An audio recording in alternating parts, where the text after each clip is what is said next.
Hi, this is Paul from Soulsby Synths, here introducing the new ATX range of synthesizers. These are the successors to the Atmegatron range that came before them a few years ago.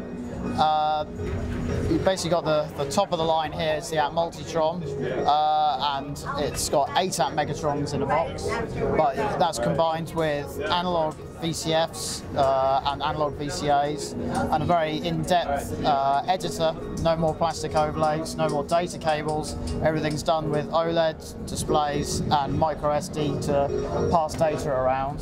Of course, you've got the joystick as well and the keyboard. And it's you can assign these voices in any way you want.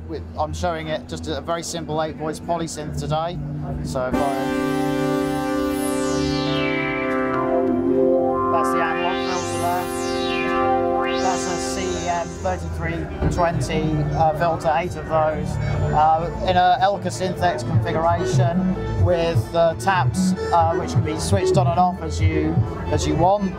There's about 10 or 11 different variations of band passes. And so you go no new direction. Always you had always only digital stuff. Yeah, now adding analog. You've still got all the grit of the original. So if I do the analog, the digital filters.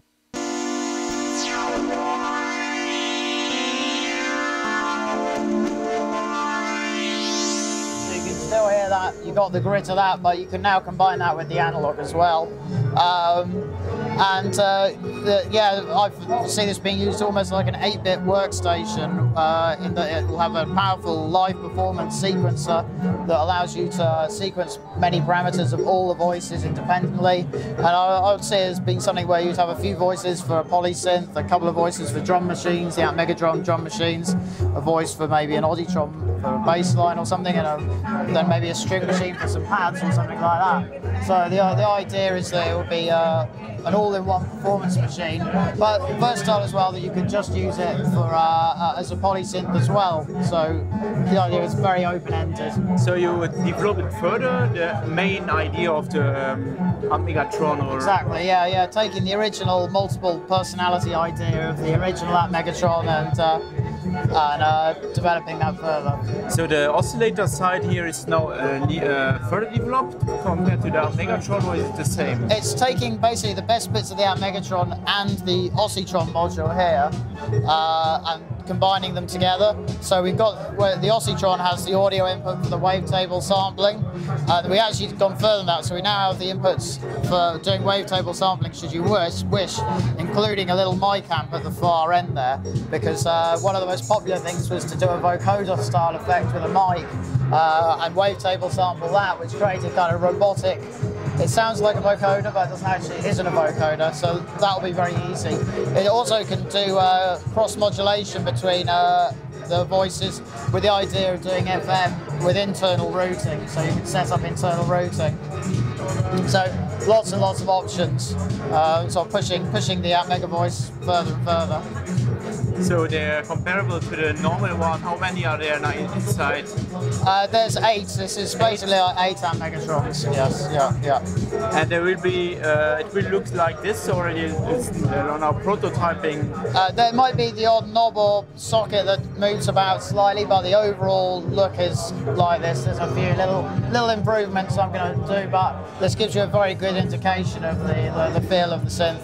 And then of course you've got the Atmegatron 2 here, which is all the direct successor to the Atmegatron, as in the Atmegatron 2, but also 2 because it's got 2 voices. You now get 2 Atmegatrons in the box.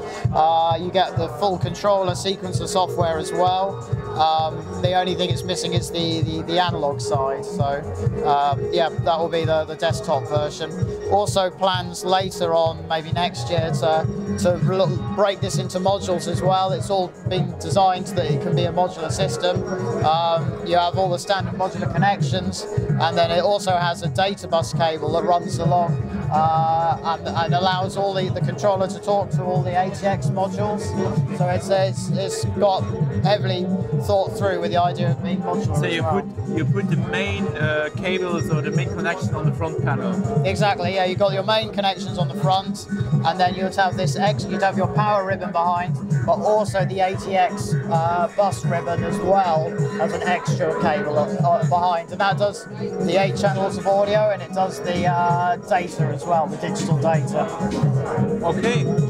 And it will be available this year or maybe next year? I want to aim to do the launch in October, if I can, at UK Synth Fest in October.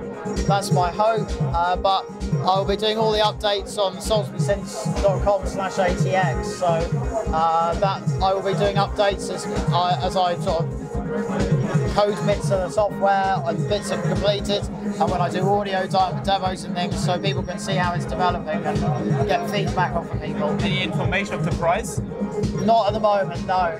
Obviously this is going to be a lot more than the Atmegatron, and the Atmegatron 2 is going to try and be comparable to the old one, but I won't be able to give a price until the launch in October. Okay, thanks Paul. Great, thank you very much.